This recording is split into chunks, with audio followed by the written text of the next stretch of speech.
Matt Krieger from Monkey Bizness here. I want to talk today about projecting financial statements, or as we CPAs call it, probably with a more fancy term, financial modeling. One question we get a lot when we talk with prospective franchisees is how much money am I going to make, or how can I figure out how much money I'm going to make? Because a lot of times throughout this process, most franchisees are restricted from telling you, okay, you can make X amount of dollars, or whatever that may be. So what I always suggest to people on the phone is put together a set of projected financial statements, projected income statements. And for somebody that has 5 years of school, related to accounting, I was in accounting, public accounting for close to 10 years. I was with private companies doing some of this stuff for a couple of years. Financial modeling and projecting financial statements are something that I feel very confident about. However, for the 99.5% of people that aren't comfortable with that, when I suggest that over the phone, I don't know if you can hear people's eyes cross over the phone, but that's kind of what you hear. So really what I wanted to do is I want to put together 2 videos on how to project financial statements, or how to create your financial model, whether it be for Monkey Bizness, whether it be for your hot dog shop that you're going to set up, whether it be for your food truck, whatever it may be. I wanted to kind of walk through the steps that you're going to go through to project your financial statements. And really, we're not going to go into this deep model. I've seen I'm an Excel nerd, so I've seen some really, really cool projected financial statements. Really what we're going to talk about here is really just the bare bones of what you need to do in order to project out your financial statements, to try to figure out what you might make, to try to figure out if the business can cover the debt that's going to be required to come out on a loan with that. So this is the first part. We're going to walk a little bit more through the philosophical way of setting up your financial model, your projected income statement. And then the next video, we're going to actually walk through an actual financial model. If you're not comfortable with Excel, there's no way around it. You're going to have to use Excel to do this. You could use pen and paper. That's going to be a really long process with I shouldn't say pen and paper, pencil and paper, because there's going to be a lot of erasing as well. But what I'm going to do is I'm going to teach you how to set this up here, just from a basic philosophical standpoint, and then we'll dive into an actual model in the next video. So, the basic setup that you're going to do in Excel is you're going to create 3 different tabs. So your first tab over here, I always like to do is an assumption tab. Okay. Now, generally, if you're going to start a business, I'm going to make the assumption that you are applying for some sort of loan. Okay? And what banks want to see, specifically if you're going through the SBA process, which again, I'm going to assume that if you're an individual, not a company that already has 7 businesses or whatever that may be, I'm going to assume that you're an individual, you're going to be going through the SBA process more times than not. And what SBA wants to see is they want to see 2 different things. They want to see a 12-month projected income statement. And we'll talk about this income statement here in a second, because it's not really an income statement, it's more of a projected cash flow / income statement. But I'll get into what I mean by that here in a second.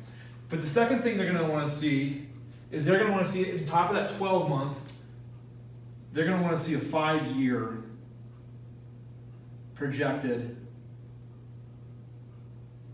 income statement. Okay. So we're going to set each of these up on different tabs. So you're going to start off with 3 tabs. Now, this 12-month one and this 5-year one are going to look a lot alike. So when we have our income statement, we're going to do a very basic income statement. Yours is going to be a lot more customized for whatever sort of business that you're going to create. For Monkey Bizness, we have our revenue. And I'm not going to break this up at the moment, but usually our revenue, underneath this I'll put open play revenue, that's kind of our walk-in revenue. We have birthday parties, we have our food and beverage, and then I kind of have this other category called other, which is daycares coming in, various other things that just don't fit into those other categories, but aren't big enough to create its own category, if that makes sense. So you're going to have your revenue, you're going to list those items off. You're going to have your expenses. And again, you'll list those items off. That's insurance, payroll, rent, advertising, marketing, all that sort of stuff that's going to go into the business. And then you're going to come up with what your net income is. or loss. And you know what, in your first year, 2 years, 3 years, it might be a net loss, but you're gonna come up with whatever that number is. And then like I said, while we call this an income statement, what a bank really wants to see is they want to see, well, how much cash is going to come out of this? So what you're going to then do is you're going to make some cash, I call them cash adjustments. And that's going to be for things like your debt that you're paying, any capital equipment, things like that. And this is where a little bit of accounting background helps. Not necessary, but it helps. These items are typically items that aren't in your income statement. Okay, your income statement is essentially, you know, how much money is this business going to make from its normal operations. Payment of debt. So there's usually two pieces when you pay your debt. You have your interest and your principal. Your interest is an expense. Your debt is not an expense. While you have to pay it out of your pocket with cash, it's typically not included in your income statement. And so that's what we have to make those adjustments to get to essentially what is the net amount of cash that you'll take home from the business. Okay? This we're going to copy straight over to the 5-year projections. So do this tab first, and then copy it, and you have your 5-year projections too. The only difference really between these sheets is up here, you know, you're going to have January, February, March, and so on. And over here, you're going to have 1 year, 2 years, 3 years, and again add on to 5 years. Okay, that's really the only difference between these two sheets, in terms of presentation, I should say. So then we have our assumption sheet, and our assumption sheet, you know, part of this process is going through and trying to figure out how much money you're going to make, right? And can it support the debt? That's a huge piece of this process. But the second big piece of this process really is it forces you to try to figure out how you're going to run your business. Because you have to make a whole bunch of assumptions that are then going to translate over into numbers over here. So let me give you an example of this. I'll give you 2 examples. First, I'm going to talk about revenue item, okay? So on our tab over here, we're going to list off all of our different assumptions. So we might have assumption 1 might be parties per year, okay? And I'm actually going to change this here real quick. I'm going to do parties per month. I'm going to show you how this would work all the way through. Parties per month. And then, you know, you're going to mirror what you had over here. You're going to have January, February, March. And let's just make an assumption here. Let's say we're going to do 10, 15, and 20. Okay? Now, generally there's some more thought that goes in here than just putting down 10, 15, 20. Generally you have to try to think this out. So, you know, if we're a monkey business, we're trying to think, okay, well, how many parties are we going to give away? How many parties are other stores having? You know, we give you enough information where you can start to figure some of that out. You know, you're actually putting some thought and process into this. But for the purposes of this video, we're just going to say 10, 15, 20. Then over here, we're going to say average price per party. Okay. Now, the average price per party, again, you're going to want to think about this. And you know, a lot of things that you can do here is, for instance, you know what you're going to price your parties at. And if you're going to price your parties at $200, that doesn't necessarily mean that your average price per party is going to be $200, right? Because there's a whole bunch of add-ons that you can put in there. You know, they might buy balloons, they might buy extra time in the party room, they might buy t-shirts for the entire group, they might buy treat bags, you know, all these other things. And so while that's a really good starting point of what am I pricing my parties at, you know, you're probably going to have different party packages. You might have one at 200, one at 250, one at 300, you know, all that sort of stuff. You got to kind of just go through and say, okay, well, how many are going to be booked at 200, 250, 300? How many add-ons do I expect to sell for these sort of things? And these are all assumptions. They can be educated assumptions, right? You can talk with other franchisees about this. Hey, you know, how many of your top price party are you selling? How many of your bottom price party are you selling? That's great questions to ask a franchisee. I can't necessarily tell you that because, again, there's some rules out there that FTC won't allow me to tell you that, but other franchisees can tell you that. We also do give you enough information through the FTD where you can start to figure out how many parties people are having, what's the average party, all that information. So you can start to see what other places are doing. And then, of course, there's all the reliable internet, right? You can go out there, and there is some very reliable data that you're going to probably start to use throughout your assumption page. For this exercise, let's just say our average party price is going to be $200. Okay. So now what we've done is this is going to now populate over here. And we're going to do this through Excel formulas, and I'm going to walk through that a little bit more when we actually are looking through an Excel sheet to talk about how the formulas come over. But essentially, you can already tell, so 200 times 10, so in January, it's $2,000. 200 times 15, that's $3,000. And then so on, $4,000 for March. And then this would go on out, right? And then really all this is going to feed into year one. So let's just say that all adds up at the end of the day to, I don't know, $30,000. Okay? So then what we're going to do over here to grow this out is we're going to say party growth. It's another one of our assumptions. Okay? So party growth, we're just going to say is 10%. Okay? Now, I would probably tell you that's pretty aggressive, but for purposes of the exercise and to make the math easy, we're going to say it's 10%. Okay. So why is that important? That's important because now we're going to go over to our 5-year projections, and we're going to grow this by 5%. So 33,000 year 2. Year 3, 36,300. And then so on all the way out through year 5. Okay? So now, our assumption page, we have now just built essentially our revenue for birthday parties. Now we would go through and we would do the exact same sort of stuff for open play. What are your inputs for open play? Your inputs for open play are how many people are visiting each month. What's our growth in that going to be? What's our average open play price? It's essentially the same things here, except we're changing the word parties to open play. Food and beverage. And we like to do food and beverage as a percentage of the other revenue. So for instance, what you would see here is we'd say food and beverage, F&B, as a percentage of parties. And again, we give this information to you in the FTD. It's not stated just as that, but if you go through and do a couple calculations, you can get to this. So let's just say that this is 20%. Well, guess what? So you've now done your second assumption here, which is food and beverage from parties of 20%. So you have 400, 600, 800. Again, this populates right over here. And then you have your growth factor. You're going to grow by 10% each year, so you're going to grow this by 10% each year. So if we have, let's just say 6,000 here, it's actually going to end up mirroring this. I shouldn't say if it's 20%, your growth's already built in here. So, 20% of this is 6,600. And so on down the road, okay? Okay, so we did a revenue item. Like I said, you're going to have probably 4 to 5 different revenue items. It's going to depend on what you're trying to project exactly, but that's how you're going to do this projection for here, for your revenue.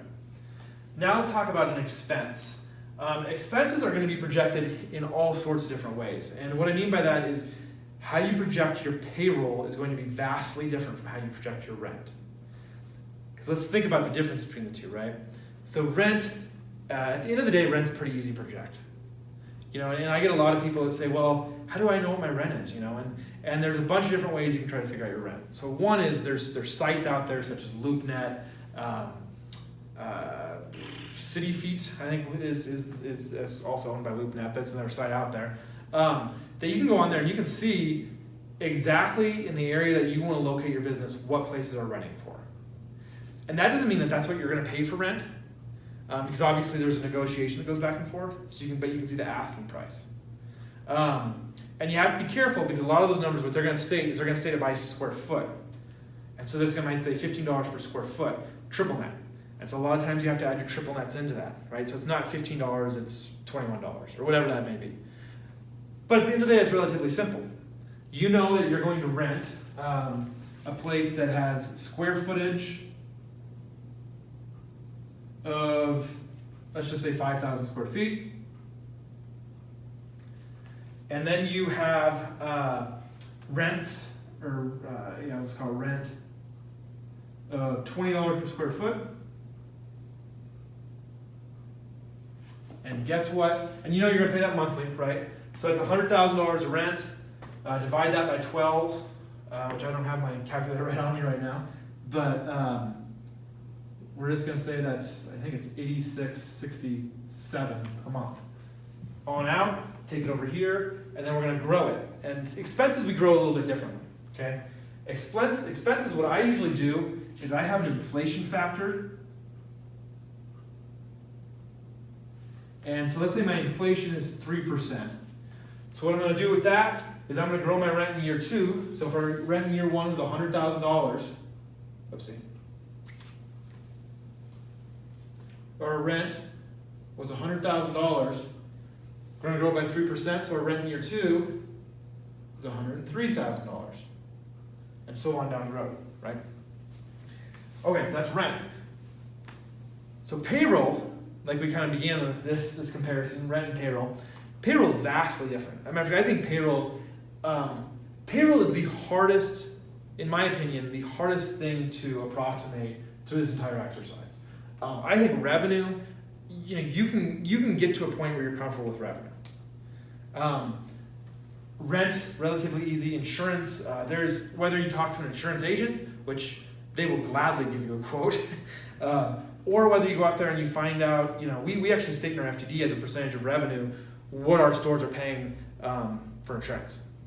Now, I would, specifically if you're not in Colorado, if you're in Wyoming, or if you're in Nebraska, or if you're in North Dakota, wherever you may be, I would specifically seek out an insurance agent because your workers' comp rates are going to be different than mine are out here in Colorado. And it could be different, $1,000, $2,000, which in this whole exercise, when we're talking about stores that are doing $500,000, $600,000 in revenue, you might think, well, $1,000 or $2,000 isn't that big of a difference.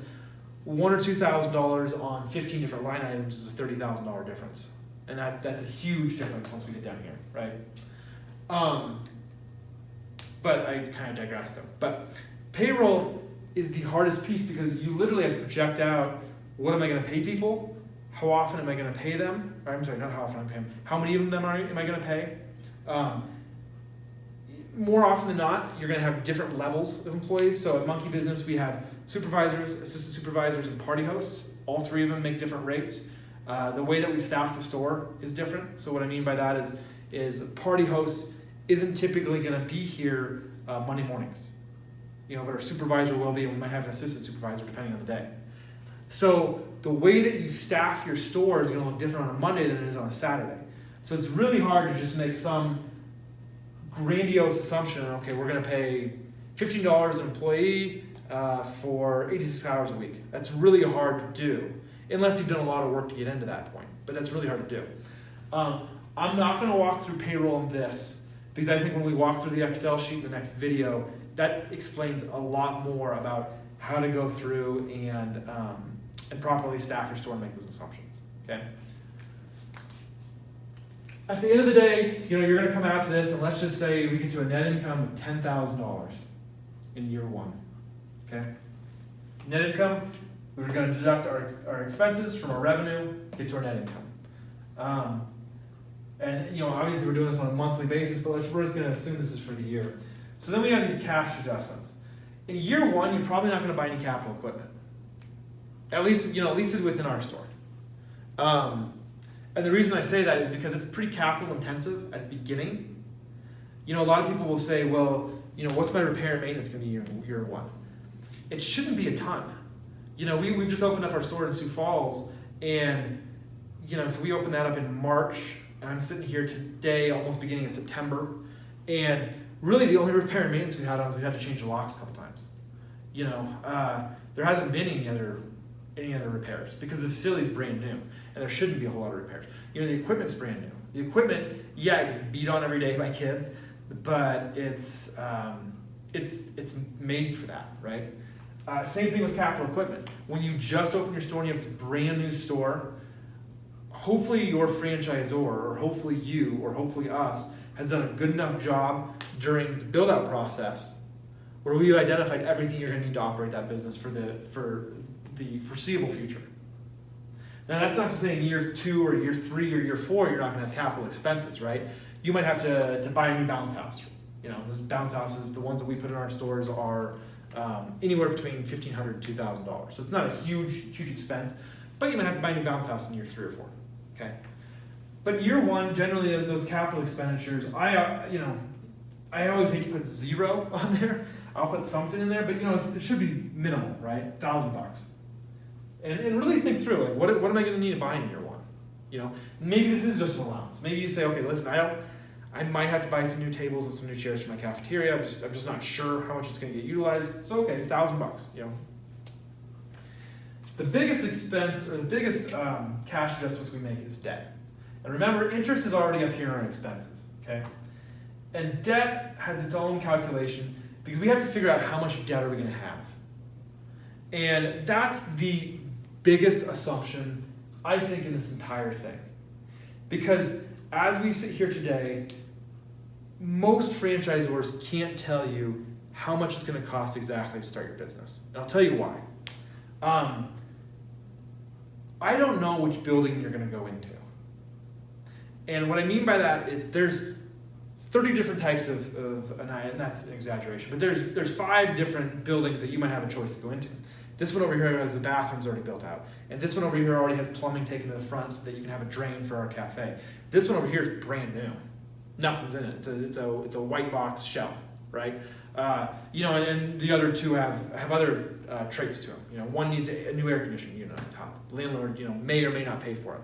That leads us into the next big assumption is, in each of those instances, is the landlord going to pay for anything? And if so, how much will they pay for? Okay? Those are all assumptions that I have no idea what those are. And the reason I have no idea what those are is because they vary vastly between markets. So in other words, the Denver market that we're in right now, you might be seeing a whole different sort of appetite for what landlords are willing to do for tenant improvements than Kansas City. So I just don't know that. Excuse me, right off the bat. The other big thing with that is a lot of times it depends on which property you're going into. Are you going into a brand new property? The landlord's going to probably have a little bit bigger of an allowance for you. And that's really your biggest input in all this. I can tell you within $10,000 how much your equipment's going to cost. I can tell you how much your architect's going to cost generally. I can tell you, your franchise fee, your beginning marketing costs. I have a really good idea of those costs. But outside of the equipment, which is either going to be your first or second largest expense, depending on the facility you go into, that largest expense is going to be your build out. And most franchisors like me just don't know what that's going to be. Take even like a Hampton Inn or a hotel that they're building their places, right? Like generally, you're not going to go buy a hotel and turn it into a Hampton Inn. Generally, you're going to go to Hampton Inn and say, hey, I'd like to start a Hampton Inn franchise. And they're going to help you build a brand new facility. Even them, though, they don't know, how much does it cost to build one in Denver versus how much does it cost to build one in LA? How much is the land that you're going to buy? Where are you going to buy that land? I mean, there's just all these assumptions. So for where you are in the process right now, what I would recommend doing is looking at the FDD, looking at those numbers, and you can populate it with good, better, best, or best case, worst case, mid case scenario, whatever that may be. And so really what you're going to do is you're going to have your build out costs. And so your build out cost might be, let's just say $250,000. And I shouldn't say build out, I should say this really what it is your startup. Because it's going to include your franchise fee, it's going to include your equipment, it's going to include your build out, it's going to include all the stuff to get your business open. So I'm going to say startup. Now, any lender, I shouldn't say any lender, that's a broad statement, but most lenders are going to require you to put 20 to 30% down. Okay, so out of this startup number right here, if we say we have to put our down payment is $50,000, our loan ends up being $200,000. Okay. Now out of that, we know that SBA, and this is the great thing about SBA actually in this assumption process, is SBA's terms are generally pretty well laid out, right? SBA will tell you what the interest rate is going to be. I mean, if you just go onto the SBA website and the 504 program or into any of their other programs, they're going to tell you, okay, interest is X% above prime, and it will be changed every year based off prime. So while we don't know what interest rates are going to do 5 years from now, 10 years from now, what we do know is we know that interest today is 0.25% above prime. So we know what prime is because we can look that up. It's readily available. The other great thing about SBA is generally 10 years. So you know that your interest is going to be 5% over 10 years. We can go online and we can either do an amortization table, or you can have, there's plenty of templates to download an amortization table. Most times I do have a fourth tab, which is amortization. But then that's what we're asking over here is what's our debt payment going to be? And again, be careful because we're going to include our interest up here. So some of this debt payment right here is already included up here. So our interest of $1,000 a month is already up here. So then our debt down here, we're just including the principal portion, and our principal portion might be $500. And then what this comes down to is cash you can go pull out of the business. So in this case, just to complete our completely unrealistic scenario here that we've devised, be $8,500 coming out of the business in month 1. Okay. So again, I don't look at the numbers too much. Don't pour into these numbers because we're just making these up the top of our head as we go right here. But that's really what a financial model is. And yeah, it is a lot of work. I'm not going to sit here and tell you that this is the easiest thing in the world to go to. But for me, and the way that I think of businesses, and this comes from a CPA, mind you, this is the best plan to start formulating ideas about what will work and what won't work in your business. Again, going back to payroll, how are you going to staff the business? If you're going to have 2 party hosts and a manager and a supervisor at a Monkey Business on a Monday morning at 9 a.m. when the store opens, and I can tell you Monday mornings at 9 a.m. are generally one of our slower times during the week, what are your 4 staff going to do? And that's something for you to really think through. I mean, maybe you do need 4 staff. Maybe you're not cleaning Sunday night before or after parties because you want to get the staff home at a decent time because you want to get them to have dinner with their families. Okay, so maybe you're bringing an extra staff in Monday morning because you got to get the place clean before it opens. That's fine. But what you just did there is you just kind of started to walk through what your processes are going to be. It made you think about how you're going to operate your business. And that's really, in my mind, the financial piece is really, really important. Don't get me wrong. But the other piece that's really, really important is thinking through how you're going to run your business. So that's the first part on financial modeling, financial projections, projecting your income statement. The next video, we're going to go through a really detailed Excel sheet that's going to show all this really in action, show something that we've already built, and really hopefully kind of start to solidify what you're trying to get to and kind of how you can build your own model on your own. If you're uncomfortable with Excel, hopefully we're going to solve a little bit of that next time. It looks scarier than it actually is, but we'll walk through that. But in the meantime, if you have any questions about what we went over, feel free to shoot me an email. Otherwise, thank you for watching.